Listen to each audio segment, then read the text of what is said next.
I have with me a 40-year crime fighter who, at the end of 40 years in law enforcement, instead of retiring, he decided, hey, why don't I run for another office? So he is involved in all kinds of fantastic stuff beyond the law enforcement world. I'm going to call you Sheriff Rutherford. Welcome to the show. Thank you, Betsy. I prefer sheriff. Thank you.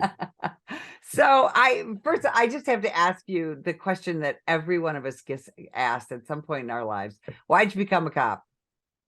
Yeah, but really it was all about service. And I love Rotary International's motto, service above self, he profits most who serves best. And my father was in the Navy.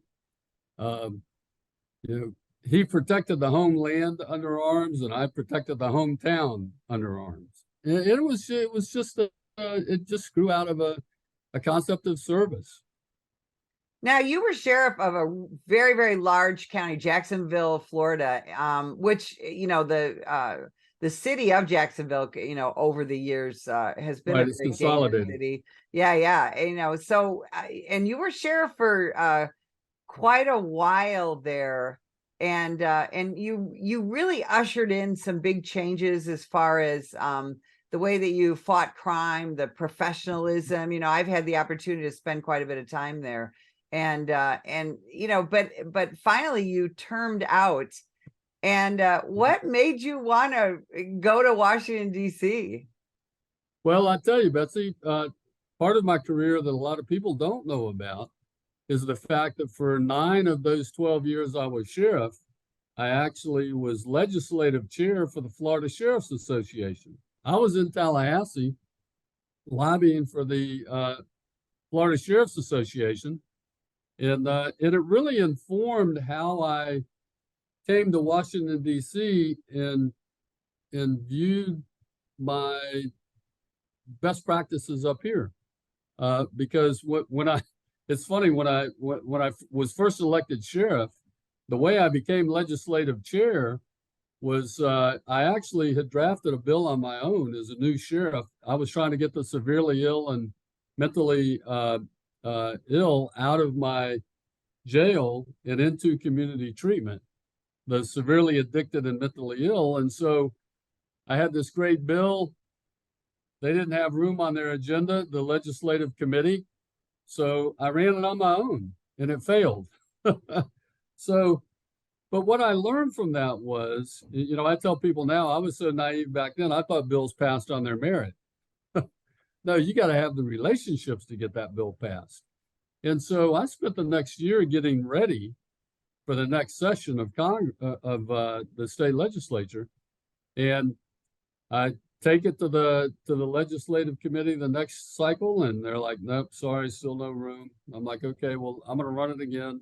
They're like, okay. And so this time the bill flies through the House, flies through the Senate. Jeb Bush signs it into law. And when that session was over, the executive director came to me and he said, hey, John, the legislative committee just elected you chairman. And I'm like, okay, I'll do that. I'll be glad to do that. And normally the chairman would do that for a year or two. We had such success. I did it for 9 years. And so I really liked the idea that I could help people and change things and make things better, not by enforcing the law any longer, but by writing it. Well, and that's the thing. And I think, I know a lot of people now are, regardless of party, are frustrated. They feel like that, politics is out of control and there's nothing I can do as a citizen, sitting around my house drinking coffee. And I would Yeah. encourage people locally to find out, go to a training class, become a precinct committeeman or whatever is the process in your state, because politicians are citizens first and foremost, right? So we Exactly. should get Yeah. involved. Yeah, absolutely. So you make this move to Washington, D.C., and now you're involved on a national level with this fairly unique perspective of having spent the majority of your life in law enforcement. So, talk about what you saw when you started to hear this. We got to defund the police, reimagine police, all of that. Talk about that. Betsy, I will tell you, I've never been more upset about the way law enforcement was being treated than what I saw during the Summer of Love, when they were burning major cities all across America, and rioting and murder. It was horrible, and they were blaming the police for all this. And so they came up with the George Floyd Justice Act, which would have, destroyed state and local law enforcement. They also went after qualified immunity, which they completely lied about what it is. They're like, oh no, you can't sue the police because of qualified immunity. Well, every police officer knows you get sued. The way it works is you get sued, the judge gets the fact pattern, and the judge looks at it and says, okay, well, officer, you followed the law. Officer, you followed your agency's policy, and you performed exactly as you were trained to do. No, they can't sue you. Now, they can still sue the agency, and they can sue the agency and say the training's not good. They can say the policy is bad, but they can't sue the individual officer because he did everything. We all call it by the book, right? So that was, that's the cornerstone of state and local law enforcement. Without that, I'm not rushing to the scene of something where I may have to shoot somebody if my family's financial future goes into that call with me. No, now I'm willing to take the responsibility. If I go in there and I do something wrong, shame on me. If I go in there and do everything right, my family's financial future, that of my wife and my children, should not be on the line with me. And so, qualified immunity was under such attack, and it was all a falsehood. Right. That's what we call it, the false narrative. That's what the National Police Association does, is we're trying to fight that false narrative. Now, the George Floyd, in Policing Act, it's got a longer title, did not pass, but Right. There is an executive order by President Biden coming out that part of it is trying to resurrect a part of that act, isn't it? Yes, Betsy. The order was signed about, I think, 10 months ago, 8 or 10 months ago. And this is really a backdoor approach to the George Floyd Justice Act. They couldn't get that passed through legislation, so now they're going to go around Congress and they're going to use an executive order from the president. And basically what this executive order does in Section 19 and Section 20. Section 19 says if you as a law enforcement agency want to receive DOJ grants, then you have to meet all of these different requirements. And all of those strings that they've attached, Betsy, come right out of the George Floyd Justice Act. All the things that they couldn't get passed in the law, now they're going to try to use as a bludgeon to get us to get federal money, which is our money to begin with, by the way.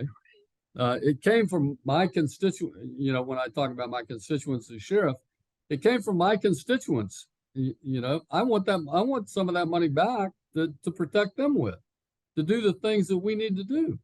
And so that is Section 19, trying to attach these strings. Section 20 talks about taking all of the national accreditation models and rolling this up under the U.S. Attorney General's office. And look, what makes America's domestic security so strong is the fact that we have local and state law enforcement. It's not a federal system. It's a state and local system. It's diffused over those million-plus officers, over those 18,000 law enforcement agencies across the country. And I tell people we have to be very vigilant against this idea of nationalizing state and local law enforcement. Because if you think about it, Betsy, name one country, just one country, that's a socialist country that does not have a national police force. There ain't one. And so I'm very vigilant on this issue. I fight it all the time. But sometimes, Betsy, even our own members don't, our own police sheriffs don't realize what they're asking for sometimes. Like I had a group of sheriffs in DC here, and they were asking us to do something about their progressive DAs back home. And I'm like, wait, guys, that's your job. You go back home and take care of that. Don't turn to Congress for the answers to all of this. You know, the strength of our domestic security lies in our state and local law enforcement. Don't bring that. Does not need to come up to the national level. You do that back home.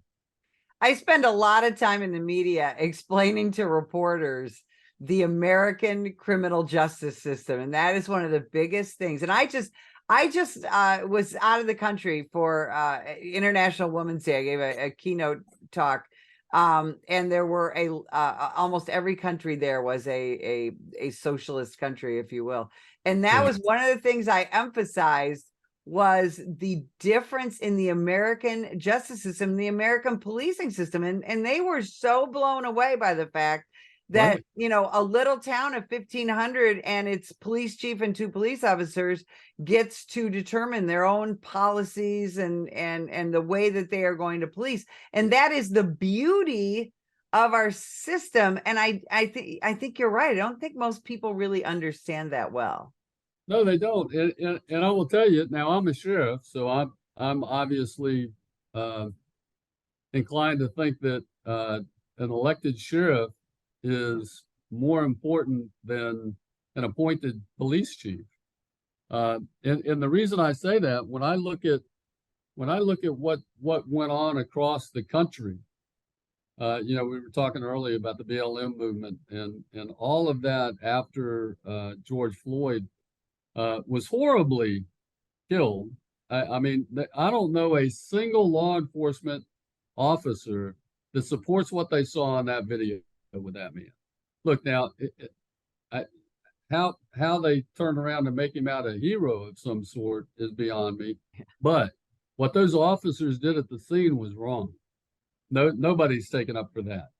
But then what I saw across the country, that, you know, where these socialists are using that incident to go after the police, to defund the police, to demoralize the police, to delegitimize the police, all of that in these cities where they have the most violence and all of that, the one common thread, they were all appointed chiefs. That didn't happen in one city with an elected sheriff.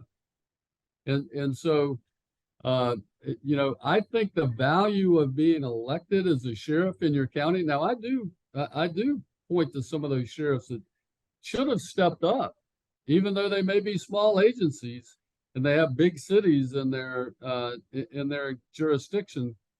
They should have stepped up.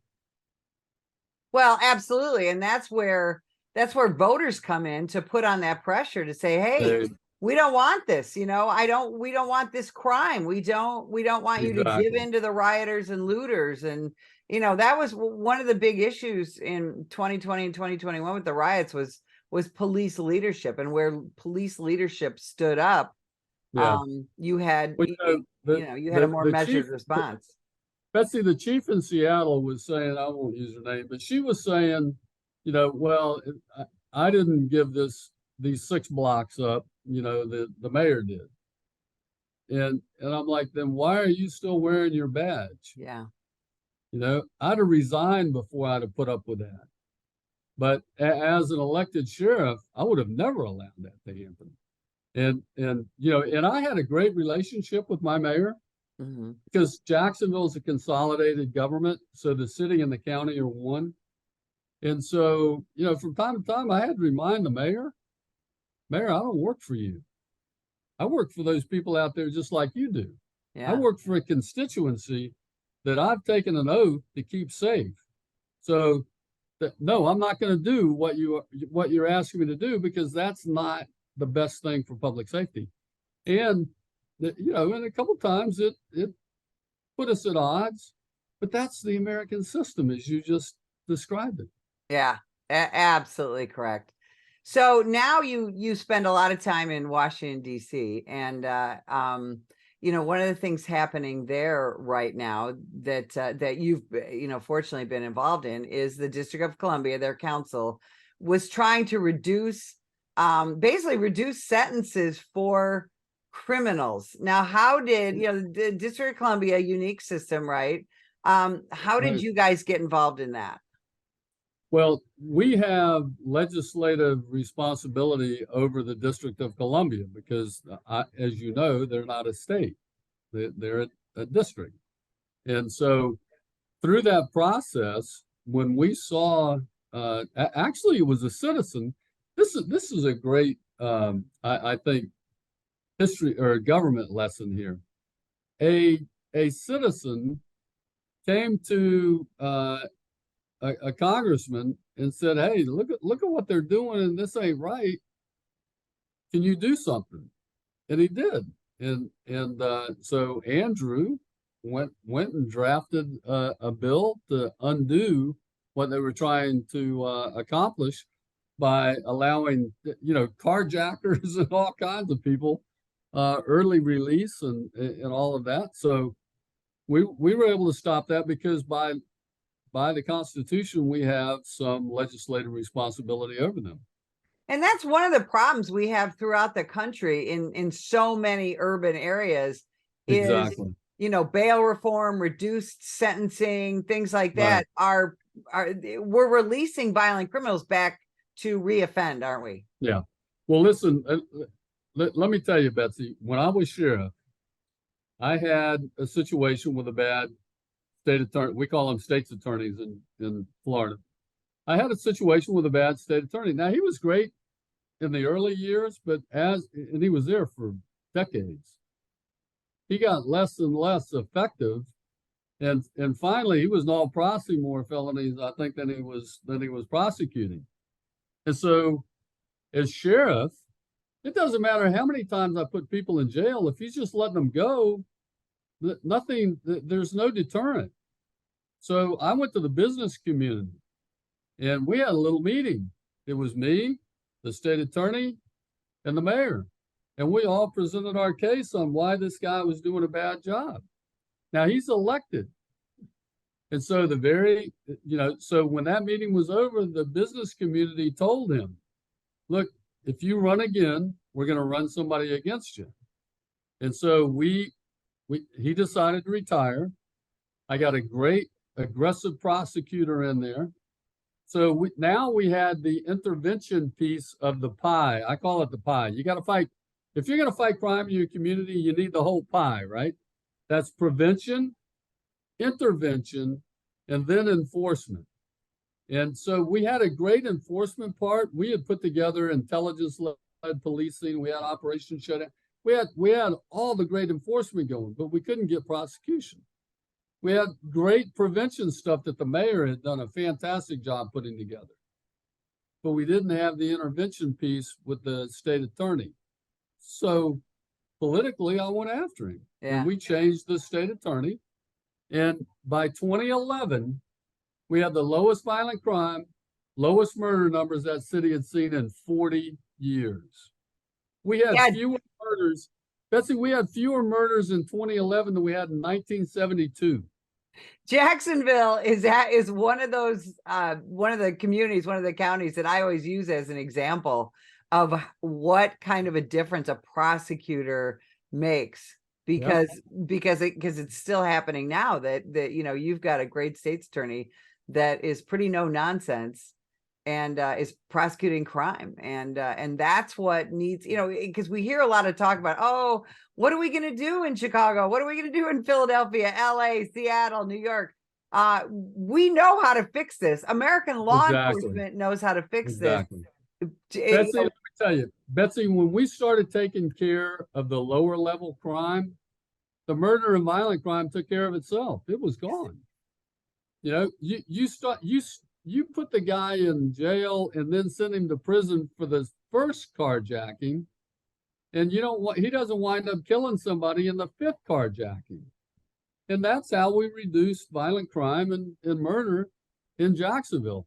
In 2011, we had fewer murders than we had. I said 72 earlier, it was 71. We had fewer murders in 2011 than we had in 1971. And by the way, the city was almost 3 times the size. Yeah, absolutely. Sheriff, I could talk to you all day. I've got less than a minute left. Where can people find you, follow you, see what you're doing? Yeah, well, if they'd like to sign up for I've got a weekly newsletter called the Rutherford Roundup, and they can follow all of our activity on social media and just go to @RutherfordFL. And they can follow us there. They can contact me at rutherford.house.gov, and I'll even give you my cell, 904-813-0883. My staff hate that because everybody's got my number, but I like everybody having my number. Well, you have such a servant's heart, and that's so much of what we really appreciate you. And Sheriff, I can't thank you enough for spending time with us today. If you would like more information about the National Police Association, visit us at nationalpolice.org. Ma'am, put the gun down! Put the gun down! Last year, law enforcement officers were involved in hundreds of thousands of use of force incidents. A use of force incident is when an officer must use nonverbal tactics to gain control of a dangerous situation. Put the knife on the ground. In many cases, officers have no choice but to use force when a suspect doesn't comply with a lawful order. Use of force is always ugly. No one likes it, especially police officers. Together, we can help de-escalate these dangerous encounters. Help police officers by complying with their lawful orders. Don't attack, attempt to disarm, or flee from an officer. Use of force is an officer's last option. Most incidents can be avoided by not resisting arrest. If you feel you've been wrongfully detained by a police officer, then seek a legal solution after the encounter has been resolved. Let's keep everyone safe. Comply now and complain later.